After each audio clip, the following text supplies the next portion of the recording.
बिस्मिल्लाहिर्रहमानिर्रहीम। अस्सलाम वालेकुम नाज़रीन कराम। पीटीए ने सिम्स बंद करने से इनकार कर दिया। ये सिम्स बंद करने की फरमाइश एफबीआर ने की थी।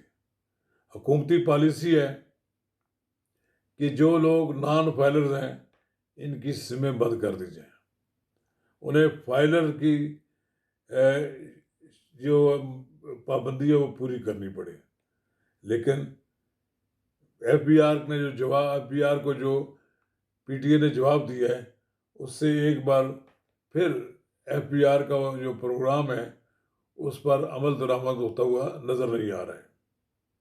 नाजरीन कराम, कब्ल इसका आगे बढ़े, अगर आपने मेरा यूट्यूब चैनल नवाज रजा के साथ अब तक सब्सक्राइब नहीं किया तो बराए करम इसे फौरी तौर पर सब्सक्राइब करें, लाइक करें और अब आपके साथ शेयर करें और आइकॉन का वो बटन दबाना ना भूलिए कि जब हम वीडियो लोड करें तो सबसे पहले आपको इत्तला मिले।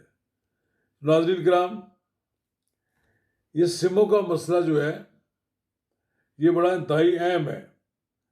इससे यकीनन 6 लाख नॉन फाइलर जो हैं उनकी सिमें जो हैं वो ब्लॉक हो जानी थी। लेकिन नॉन फाइलर्स की मोबाइल सिमें बंद करना, ये पीटीए ने कहा है कि ये हमारी पॉलिसी के खिलाफ है, हमारे निज़ाम से मुताबिक नहीं रखता। इनकम टैक्स ऑर्डिनेंस का इतलाक पीटीए पर नहीं होता। सिम्स ब्लॉक करने से मुल्क को डिजिटल खतूत पर इस्तेमाल करने के अमल को नुकसान पहुंचेगा। सिम्स की बंदिश से टेलीकॉम मीशत और तालीमी सरगर्मियों पर भी मनफी असर पड़ सकता है। दीगर को उन्होंने कहा कि एफबीआर दीगर कानूनी ऑप्शन पर गौर करे। हमारे माशरे में ख्वातीन और बच्चों के बजाय मर्द अपने नामों पर सिमें रजिस्टर कराने को तरजीह देते हैं। सिर्फ 27% सिम्स ख्वातीन के नाम पर हैं। सिम्स की बंदिश से बैंकिंग लेन देन, e commerce, mobile money accounts, बराह रास्त तरसीलात ज़र और सेहत की सरगर्मियाँ मुतासर होंगी।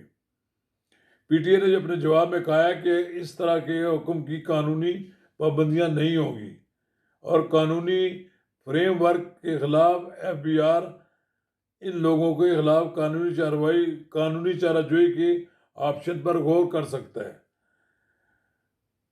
जो सेक्शन 114 के तहत इनकम टैक्स जनरल ऑर्डर के अपने प्रोविजन की खिलाफवर्जी की को तरजीह दे सकते हैं।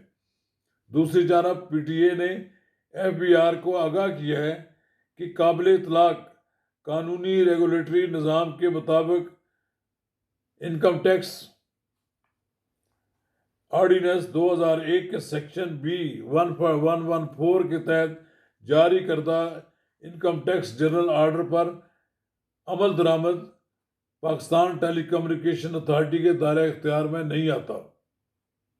29 अप्रैल 2024 को तामील अमल दरामद के लिए अथॉरिटी को भेजा गया ITGO का काबिल इतलाक कानूनी फ्रेमवर्क से मुतजाद होने की वजह से कोई कानूनी पाबंद असरअंदाज नहीं होगा। इसके अलावा ये भी देखा गया है कि ITGO के अमल दरामद से पहले शनाख्ती कार्ड्स पर सिम्स के इस्तेमाल के हवाले से हक़ाइक़ पर मबनी मसाइल की भी तस्दीक की ज़रूरत है और कोई भी शख्स 8 सिम, 3 डेटा और 5 वॉइस हासिल कर सकता है। लिहाजा ITGO जारी करने नाफज करने से पहले इनकम टैक्स ऑर्डिनेंस 2001 के सेक्शन बी 114 में फराहम करदा नोटिस के हवाले से तरीक़ाकार के इकदाम को एफबीआर की जानब से जारी करने की ज़रूरत होगी। पर एक बड़ा कॉम्प्लिकेटेड मसला है। एफबीआर ने न सोचा न समझा, जो जी आया उन्होंने एक हुक्म तो जारी कर दिया और ये लोगों को नॉन फाइलर से फाइलर में लाने का एक मुस्बत इकदाम था। लेकिन चूँकि इसमें पीटीए की भी बड़ी मुश्किलात हैं, पीटीए ने अब इनकार कर दिया है।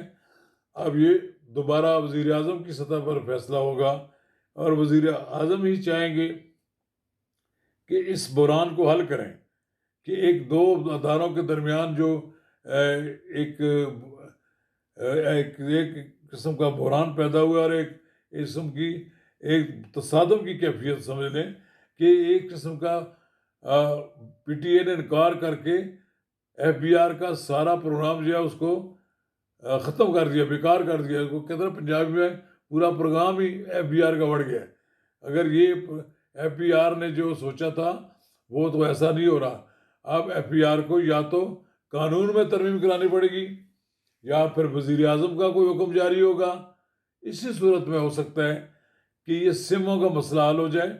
वैसे बात दुरुस्त है कि सिमों के ज़रिए भी जो इस्तेमाल की जाती हैं तो उनके ऊपर भी जो लगता है जो जो वसूली की जाती है उसके साथ भी टैक्स तो कटता है। लेकिन बहरहाल ये जो नॉन फाइनेंस का मसला है ये पाबंद करना पड़े, या तो कानून में ये तरमीम कर दी जाए कि किसी ऐसे शख्स को मोबाइल का फ़ोन का कनेक्शन नहीं दिया जाएगा जो नॉन फाइलर होगा। फाइलर होना कानूनी तौर पर उसका पाबंद कर दिया जाए तो शायद ये मसला हल हो सकता है। शुक्रिया।